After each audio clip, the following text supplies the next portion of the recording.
Deborah and her grandmother lived on the outskirts of the village near the forest and often went there to collect medicinal herbs.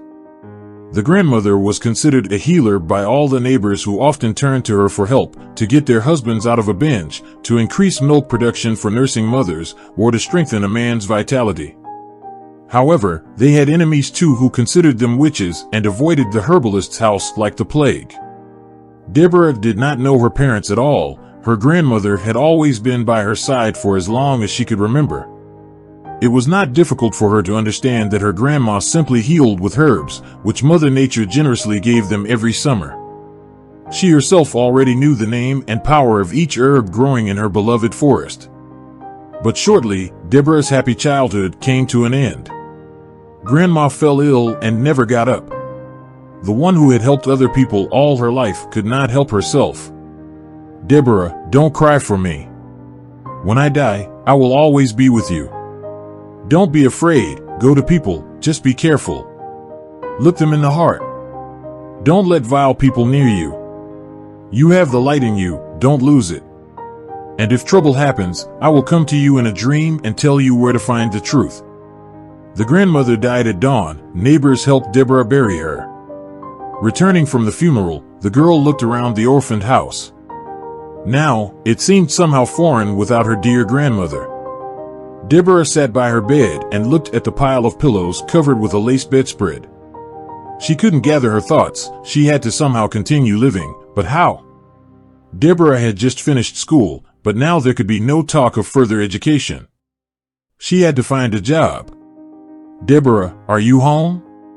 Connor, Deborah's former classmate, stood in the doorway. He had been asking her to marry him since childhood, but the girl only laughed at the snub-nosed, stunted beau. "Where else could I be?" she sighed. "I'm sitting here thinking about where to go now. I came just for that. I heard my mother say they need a postal worker. Aunt Vera got sick and went to her son, and now there is no one to do her job. Go to the post office, maybe they'll take you." Deborah immediately ran to the nearest post office and by evening was hired as a new mail carrier. The job was hard, the bag was tearing her shoulder, and her legs were giving out by evening. But the girl didn't give up. Although this job brought her just a small income, it was her own earnings. There, at the post office, Deborah met Mick, the polite and well-managed guy. He once offered to help the fragile girl with her huge mail bag. They struck up a conversation, and since then, Mick began to visit the post office more and more often. He was 10 years older than young Deborah, but even though he was already a fairly grown-up person, he often referred to his mother's opinion in conversation. Deborah should have realized that she was dealing with a typical mama's boy, but the girl was inexperienced, and it seemed to her that if she had a mother, she would certainly listen to her opinion too. On the day when Mick decided to introduce Deborah to his family, the girl felt like she was on cloud nine. Mick proposed to her, and she, an orphan, would soon become a member of a worthy family. Lonely and inexperienced, Deborah thought that her life would be just as happy and carefree as when her beloved grandmother was alive. Mick's parents accepted her quite warmly, but the day before, they had a serious conversation with their son, trying to convince him not to marry a poor girl, especially an orphan. Alas, their son was stubborn for almost the first time in his life, and they gave up. At the meeting, Mick's parents smiled sweetly at Deborah, and she had no idea of their real attitude towards her. Soon, the young couple got married, and just a month later, the newlyweds announced to their parents that they were expecting a baby. By that time, Deborah had resigned from her job. Mick's parents insisted that she should not work as a mail carrier. They were ashamed before their acquaintances that their daughter-in-law was engaged in such an unprestigious job. On the day when Deborah was told during an ultrasound that she would have a boy, Mick was the happiest person in the world. He brought his wife a huge bouquet, and his mother gave the bride a gold ring. "This is our gratitude to you for our future grandson. My husband and I always dreamed of a boy as smart as our Mick. Look how cute he was." Elanor handed her daughter-in-law childhood photos of her son. "It is necessary that the baby looks like Mick. He will be such a cute child," Elanor said. Somehow strange, according to Eleanor's words, it turned out that Deborah could somehow influence the appearance and mental abilities of the future child. Moreover, it sounded as if Mick's parents really did not want the baby to resemble Deborah in any way. On the eve of the birth, Deborah dreamed of her grandmother. For some reason, she was crying and shaking her head, looking at her granddaughter. Deborah woke up with some incomprehensible feeling of anxiety. A couple of hours later, the contractions began, and she no longer had time to think about the meaning of this dream. At first, everything was going well in the hospital, and the doctor reassured Deborah that childbirth preparation was going as planned. But then everything suddenly changed. A nurse barged into the pre-delivery room and demanded that Mick leave. "She's going for a C-section. You have nothing to do here," she told the shocked guy. "What C-section? We're having a natural birth. There were no indications for surgery anymore," Mick tried to argue. "How do you know?" the nurse began to shout. The doctor ordered her to be urgently prepared for surgery. That means he has some new information and indications for surgery. At that moment, the doctor delivering the baby rushed into the ward with a frightened face. "Why isn't she ready yet?" "Urgently to the operating room," he said. Mick and Deborah tried to prove something, but no one listened to them. Deborah was taken away, and the guy couldn't sit still, not understanding what could have happened. He walked back and forth in the corridor, listening to the sounds from the operating room, and for a moment, he even heard the cry of a baby. A son was born, flashed through his mind, his heart beating happily, and he breathed a sigh of relief. "I'm a father." Mick was ready to run to Deborah and the baby, but the doctor who operated on Deborah came out to him. "I'm very sorry, your child was stillborn," he said dryly. Mick couldn't believe his ears. "You probably got something mixed up. I heard a baby cry," he said. "That baby was born to another woman in the neighboring operating room. You heard the cry of someone else's baby," the doctor replied in a tone that brooked no objections. "Your wife will soon come to her senses, and you will need to talk to her to avoid any hysterics. She's young. You'll have more children." Deborah couldn't believe what Mick told her. She couldn't believe that her little baby, who had been tossing and turning in her belly and kicking with tiny legs just yesterday, her beloved long-awaited son, had left forever. She didn't believe it even when they brought out the lifeless body of the newborn, and she refused to even look at him. Mick himself took and buried his son. He would come to the little grave and cry for hours. Deborah began to distance herself from her husband further and further. She stubbornly insisted that her son was alive and made Mick more and more angry with her words. The grandmother came to her granddaughter in a dream again and again, looking at her and crying, but for some reason, she couldn't say anything to her, as if she didn't have the strength. Deborah felt that something was going very wrong in her life, but she couldn't understand what exactly was wrong and what she could do to fix it. And her mother-in-law constantly turned Mick against her, convincing him that there would be no use from Deborah. Look at her, not only did she give birth to a dead child, she also lost her mind. She keeps insisting that her son is alive. She never goes to her son's grave. You need to divorce her, son, otherwise, we'll all go crazy here. And after 6 months, the young couple divorced. Deborah went back to her village and settled in her old grandmother's house. She got a job at the post office again and lived as a recluse. More and more often, she began to collect herbs as her grandmother once did. She started helping people like her grandmother used to do in the old days. In her spare time, Deborah wandered through the forest, collecting medicinal plants and listening to the singing of birds. And at night, she dreamed more and more often of a red-haired and blue-eyed boy, just like herself. It was strange that with each passing day in her dreams, he became more and more grown up. At first, he was a child who had just learned to walk, then he ran to her in his sleep, and after 2 years, he was already a very independent boy. "Billy," Deborah whispered in her sleep, "my son, how can I find you?" Deborah didn't tell anyone about her dreams, but sometimes she felt like she was going crazy. But she eagerly awaited night after night to see her child again, as if he were real. She held him in her arms, stroked his unruly curls, sang him songs in her sleep, and looked at his smiling face. Deborah was afraid to tell even Connor about these dreams. He had been her friend all her life. He had been there for her constantly since she returned to the village, trying to make her happy in any way he could. But Deborah still wouldn't let him get close to her. She had had enough of the treacherous betrayal she had experienced with Mick. Connor didn't push himself on her. He was just there and offered a helping hand to the lonely woman when she needed it. Grandma didn't come to Deborah's dream anymore, as if she had taken her grandson by the hand and brought him into Deborah's dreams and stopped bothering her granddaughter. That one night, the grandmother came back to Deborah in her sleep. She was just like in life. This time she wasn't crying. Deborah clearly saw that the old woman's face was anxious, and she wanted to say something. The grandmother tried to call her granddaughter, took her hand in her sleep, and led her to the road. Deborah woke up and couldn't understand what her grandmother wanted from her and where she was calling her to. The dream repeated itself the next night, but this time Deborah was prepared. "What do you want to tell me?" Deborah whispered in her sleep. "I want to hear you tell me your son is alive," Grandma suddenly spoke to her. "You saw him in your dream, and you know what he looks like. He needs to be found urgently, otherwise, you will never be able to see him again. I will show you the place where he lives." Deborah felt like she was flying, just like in her childhood dreams. She saw a familiar forest and beyond it a large mansion. Although she had never been there, Deborah knew that there was a city beyond the forest. The mansion was very luxurious, with a huge garden that had fountains, shady alleys, and green lawns.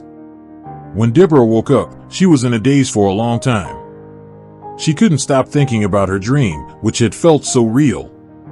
She decided to go on a trip and see the mysterious mansion with her own eyes. At first, the road through the forest was familiar to her. She had walked here many times in her childhood and youth with her grandmother and later searching for rare healing herbs when she started to treat people herself. Then came unfamiliar places, swampy and impassable areas. Deborah was already thinking of abandoning this foolish idea and returning home before it got dark. But suddenly, the forest abruptly became brighter and better maintained. Soon, through the trees, she could see the cottage of a prestigious country village. Deborah came out to the edge and stopped dead in her tracks. The house from her dream was right in front of her. She couldn't mistake it for any other. She saw its image so clearly. On the lawn in front of the house, a 3-year-old boy was misbehaving, judging by the reproaches of an elderly woman who appeared to be his nanny. Deborah approached closer. The rays of the setting sun shone directly into her eyes, making it difficult to see the boy's face. She tried, but couldn't tell if he looked like the boy from her dream, Billy. The breathless nanny stopped chasing him and decided to sit on a bench. "Billy, your father will scold us for being late again. Let's go home, please." The boy ran away with a scream and immediately collided with Deborah, who was standing there in shock. She couldn't believe her eyes. This was her little Billy, the same boy she had been seeing in her dreams for more than 2 years. "Wait, don't run away," Deborah stopped the boy. "I saw a kitten under the bush somewhere. Let's look for it together." She took the boy by the hand and led him to the bush while signaling to the nanny. The nanny approached, thanked Deborah, picked up the boy, and was about to leave for the house. "Wait, do you happen to know if they're looking for a maid in this house?" "I could clean or cook. I'm good at many things." Deborah was looking for a way to keep the woman talking and engage her in conversation. "I am sorry, but no, they won't be hiring anyone. The owners are moving to Spain soon, and the house will either be closed or sold." The talkative woman was happy to discuss the owner's business. "Hey, little one, you'll soon become a real Spanish macho," Deborah joked with the child. "Do you know who toreadors are? They're the bravest, not afraid of big bulls. Are you brave too?" "I am the bravest," the little boy declared confidently. "And how old are you?" "It's almost my birthday, and my dad promised to give me a puppy." The little one shared his excitement with her. "Yes, his birthday is next Friday," the nanny confirmed. "Celebrate and then go to Spain," she said to the boy. Deborah listened and understood that her son would have turned 3 years old on the same Friday. How was it possible that a child born on the same day as her deceased son could be in front of her by chance? Well, I wish you a good journey and a happy birthday. Deborah stroked the child's head, unnoticeably taking a small strand of hair from his head. It was getting dark fast, and she didn't go back through the woods. The woman went out on the highway and caught a hitchhiking car. Now Deborah couldn't waste a minute. Soon, very soon, they would take Billy to Europe forever. That's what her grandmother warned her about in the dream. She urgently needed to do a DNA test and finally understand if this was her child or if she had gone crazy. Connor was still awake when Deborah burst into his house with burning eyes, holding a small bundle in her fist. "Connor, I need your help. I urgently need to find a laboratory to mail a DNA test. I can't tell you why, otherwise, you'll think I've gone crazy." In the morning, he drove her to the city with the coveted strand of hair, which now held so much in her life and the life of one little boy. Deborah was terrified that she wouldn't get the result before Billy left for Spain, but 4 days later, the DNA test result was ready, and she held the coveted document in her hands. "Connor, you won't believe what I have. Look, it says here that the degree of relationship between me and Billy is 99%. Billy?" Connor was puzzled. "Deborah, what are you talking about?" Finally, Deborah told Connor everything that had been happening to her lately. He knew, of course, that she had lost her child, but he couldn't expect Deborah to still consider him alive. Moreover, she was still looking for him. And the fact that she found her son alive in someone else's family was more like the delirium of a mad woman. However, the document was real, official, there was no doubt about it. But how? How did she find him? "Are you sure you're not a witch?" Connor could not find explanations for everything that was happening. "Connor, it doesn't matter now. My Billy will be taken abroad any minute now, and I will lose him forever. Okay, we must go to these people right now and solve everything on the spot." When they arrived at the house to pick up Billy, they were initially taken for fraudsters. And when Deborah caused scandals, saying that she wouldn't leave without her son, they even called the police. She showed them a document stating that she was the mother of a certain child, but where was the evidence that it was indeed Billy, and that it was his biomaterial that was tested? A real commotion broke out. Deborah filed a police report against Billy's parents and the doctors at the maternity hospital. They filed statements against her and tried to close the case as quickly as possible so they could go to Spain as planned. But Deborah clung to their family with an iron grip. Now she was 100% sure that he was her child, and she wouldn't let him go, even at the cost of her own life. To detach from the crazy woman and close the case as soon as possible, it was decided to do repeat tests. What a surprise it was when this test also indicated that the boy was indeed Deborah's son. Now there was no question of taking him abroad, and the police began to investigate why Billy had been living in someone else's family all these years. It even came to the exhumation of the body of the baby that was buried as Deborah's son 3 years ago. Mick, who had already forgotten about his ex-wife but still visited their son's grave, was in complete shock when it turned out that the second child was actually the child of the family in which Billy was raised. Everyone understood that the substitution had occurred during childbirth. Doctor who delivered both women was detained, and he admitted that the wife of a very prominent deputy and businessman in their area had actually been brought to their maternity hospital 3 years ago. The family planned to give birth at the best capital clinic, but labor began prematurely, and the doctor had to perform a cesarean section. However, they couldn't save the baby, who was stillborn. You see, we were terrified. They were a very influential family. They could have thought that we were responsible for the death of the baby. They would have dragged us through the courts or maybe even worse. I panicked. I decided to perform a cesarean on another woman and give her baby to these people. It was terrible, but I didn't even realize what I was doing at that moment. And then it was even scarier to confess to my actions. It was a terrible confession. People couldn't believe that a doctor would stoop to such a low, but now they at least understood how such confusion with the babies could have occurred. Deborah took Billy. His adoptive parents had to come to terms with the loss, and the child had to get to know his biological mother and get used to her. The doctor and nurse were sentenced. The maternity hospital began strict checks, as a result of which a number of violations were revealed, although not as egregious. It was difficult for many at that time, but Deborah was happy for the first time in years. The boy quickly got used to her. He had been raised exclusively by nannies since childhood, who moreover were often changed over these 3 years because of the whimsical character of the mistress of the house, Paula. Therefore, when a new mother appeared in his life who spent all her spare time with him, sang him lullabies at night, walked with him holding hands, he easily became attached to her. Billy's previous family still went to Spain as planned, taking promises from Deborah to send them photos of their son, videos of him, and to have video communication at least once a week. In fact, they were good people and suffered no less than Deborah in this situation. A year later, Paula successfully carried and gave birth to a baby girl under the vigilant supervision of doctors. Deborah was glad for her. She was grateful to fate and her late grandmother who kept her promise and did not leave her without her patronage, and even from the afterlife, she helped to return her son. And Deborah was also grateful to Connor for being the only one in this whole world who always supported her and helped her to get Billy back. Deborah eventually married him, and one night her grandmother appeared to her again in a dream. She showed Deborah a tiny girl sitting on the lawn in front of their house among the daisies and smiling. The next day, Deborah found out that she was expecting a baby. "We will have a girl," she confidently told her husband, "and we will name her in honor of my grandmother."